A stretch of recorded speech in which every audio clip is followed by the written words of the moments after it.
Monsieur Audi, bonjour. Voulez-vous détailler votre petit bijou dans lequel nous sommes assis? Oui, donc ici c'est une voiture excessivement rare, c'est la seule qui soit connue ici en Belgique. C'est une Hupmobile, donc c'est une voiture qui a été construite aux États-Unis. L'usine évidemment a terminé en 1939, c'est pour ça que ces véhicules sont devenus très rares. Et elle est de quelle année? Elle est de 31. 31, oui. C'est un 6 cylindres de 3,5 litres de cylindrée.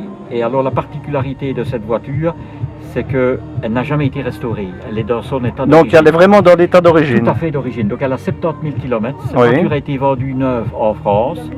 Elle a été léguée par la famille au musée La Glayette pendant à peu près une vingtaine d'années.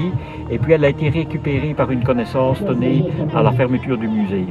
Et puis alors ici dernièrement j'ai acquis cette voiture parce que la personne qui l'avait ne savait plus très bien l'utiliser vu son âge.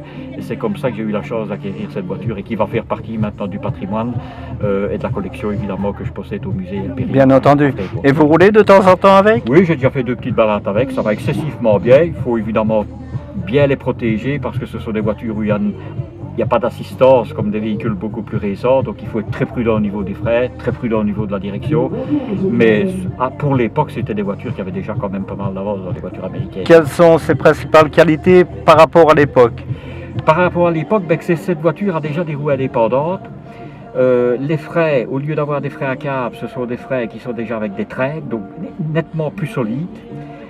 Et alors une direction qui est déjà munie d'un amortisseur de direction, ce qui était très rare à l'époque, parce que ces voitures n'étaient pas équipées d'amortisseurs, donc les directions étaient très variables, tandis qu'ici elles se stabilisent très très bien.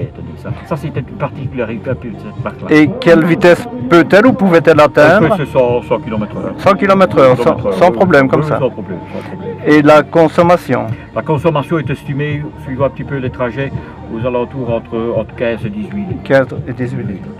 Eh bien, c'est parfait. Je vous remercie pour tous ces renseignements, monsieur Audi. Merci et encore bravo pour l'ensemble de, je vais dire, de votre œuvre. Merci.